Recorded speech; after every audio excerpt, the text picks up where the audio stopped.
infos du Congo.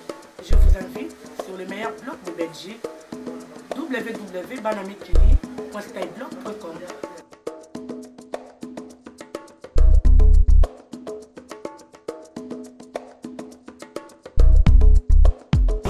Qui met en cause les résultats, un rapport qui tombe alors que le président et les institutions s'installent. N'est-ce pas un retour à la case départ? Le problème, ce n'est pas un retour à la case départ. Le problème est que Jean-Claude Vouembe et le mouvement du peuple congolais pour la République ont toujours dit qu'il y a une grave crise politique qui subsiste depuis les élections du 28 novembre. Donc maintenant, il est grand temps que les deux grands leaders du Congo puissent se rencontrer en sommet pour que nous puissions décrisper cette atmosphère nauséabondante de la vie politique. Que M. Kabila puisse avoir le courage de voir M. Tshisekedi et qu'il puisse en parler, qu'il puisse se parler, qu'il puisse se dire des choses afin que les Congolaises et les Congolais puissent maintenant avoir le cœur libre, que la politique puisse réellement aller de l'avant. Pensez-vous que si les deux arrivent à se retrouver à deux sur une table, les choses iront de l'avant? Le problème, il y a deux grandes forces. Il n'y en a pas trois. Il n'y en a pas quatre. C'est M. Kabila et le président Etienne Tshisekedi. C'est à eux deux de se rencontrer pour aller de l'avant. Il n'y a pas de troisième, il n'y a pas de quatrième. Tous ceux qui veulent inscrire leur nom doivent se rendre compte il y a 8 mois, ils étaient où? Et pensez-vous aussi que M. Tshisekedi soit prêt à suivre cette démarche? M. Tshisekedi, c'est un grand démocrate. Depuis 35 ans, il combat pour l'avènement d'un État démocratique au Congo, ne peut pas refuser. La personne qui vous parle, c'est un sage né Congo, qui croit au Bissimbi, qui croit aux sorciers et qui croit à ce que nous appelons quand nous nous rencontrons.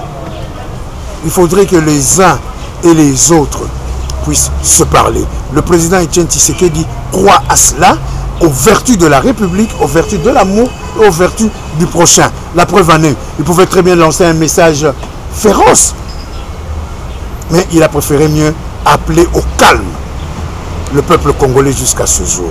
Le tout, M. Kabila et M. Tshisekedi doivent se rencontrer à travers ce que les Congos disent le Kinzondi. Seul le palabre résout tout. Merci, honorable. Honorable, vous pouvez quand même reprendre concernant le rapport de l'ONU, des droits de l'homme de l'ONU. C'est dommage que ce rapport vienne d'être diffusé 5 mois après. Parce que Jean-Claude Vouembe n'a pas entendu le rapport de l'ONU pour demander à M. Mulunda et son groupe de bien dire au revoir et de laisser aux autres, tout simplement parce que maintenant avec ces gens de discrédit de l'Union européenne, comment voulez-vous que la CENI puisse continuer à faire? Donc je crois qu'il est de bon temps qu'ils puissent démissionner, mais comme ce sont des gens qui n'ont aucun sens de valeur démocratique, ils ne vont pas démissionner. La première motion incidentielle du Parlement fera en sorte qu'on puisse le bouter dehors. Ok, vous êtes sûr que la CENI peut démissionner? La CENI ne doit pas démissionner, la CENI doit même être poursuivie pour haute trahison, pour déstabilisation de la paix sociale au Congo. Donc c'est pour cela que nous disons clairement qu'ils doivent nécessairement être traduits devant la justice. Honorable, vous contestez ces élections qui viennent de se passer ici en République démocratique du Congo. Or, nous savons tous que vous êtes élus en cette législature. Et votre élection n'est-elle pas mise en cause? L'élection de Jean-Claude Vouembe ne peut pas être mise en cause, tout simplement. Non, pas tout justement, parce que les membres du bureau de la CENI ne sont pas venus au Bas-Congo. Les membres de la CENI se sont imposés d'ailleurs contre la loi électorale. Parce qu'ils ne pouvaient pas aller remplacer... Attendez. Publier quelque chose et puis suivre les élections, c'est deux choses différentes. Les membres de la CENI n'avaient pas droit à aller au CCLRN pour aller récupérer les dossiers, tout simplement parce que c'est les membres de la commission qui devaient les envoyer. Et de deux, au Bas-Congo, au Congo central chez nous, est-ce que avez-vous vu juste une contestation? Il n'y en a pas. Parce que le peuple né Congo est sorti à 5 h du matin pour aller barrer la route à tout fraudeur et à tout voleur. C'est pour cela, vous voyez, les Antoine Gonda, les Miezi, les Animatonde ne sont pas élus. Si Jean-Claude Vouembe a été réélu, Jean-Claude Vouembe a fait plus de 16 500 voix. Le second est à peine à 3 000 voix.